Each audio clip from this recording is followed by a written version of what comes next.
தாய் தமிழ் உறவுகளுக்கு வணக்கம். காரைக்குடியில் சீமான் வெற்றி உறுதி.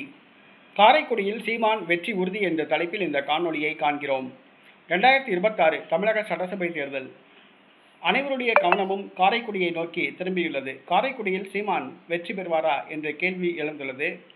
ஆனால் செல்லும் இடங்களிலெல்லாம் நாம் தமிழர் கட்சி வேட்பாளருக்கு அமோக வரவேற்பு உள்ளது. நாம் தமிழர் கட்சி தொண்டர்கள் களப்பணியாற்றி வருகிறார்கள். ஒவ்வொரு மாவட்டத்தை சார்ந்தவர்களும் ஒவ்வொரு நாள் வந்து சீமானுக்கு பிரச்சாரம் செய்கின்றார்கள்.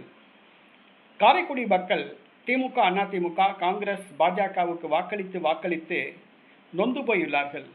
ஒரு மாற்றம் வேண்டும் என விரும்புகிறார்கள். ஆட்சி மாற்றம் அல்ல, அடிப்படை மாற்றம் வேண்டுமென விரும்புகிறார்கள்.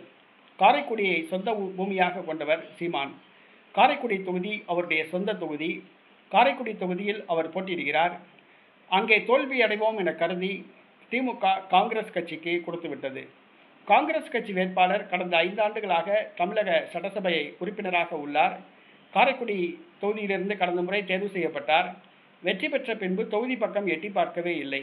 இந்த முறை பணத்தை நம்பி, டோக்கனை நம்பி தேர்தலில் இறங்கியுள்ளார்.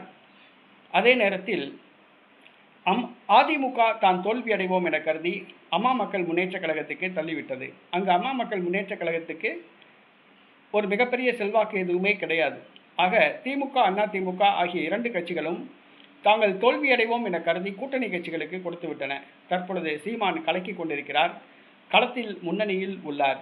செல்லும் இடங்களிலெல்லாம் சீமானுக்கு வரவேற்பு. சீமானுடைய கொள்கைகள், தத்துவங்கள் காரைக்குடி மக்களை கவர்ந்துள்ளன. ஆக காரைக்குடி தொகுதியில் சீமான் 60% வாக்குகளை பெற்று வெற்றி பெறுவார் என கள நிலவரங்கள் தெரிவிக்கின்றன. சீமான் சட்டசபைக்கு செல்கின்றார்.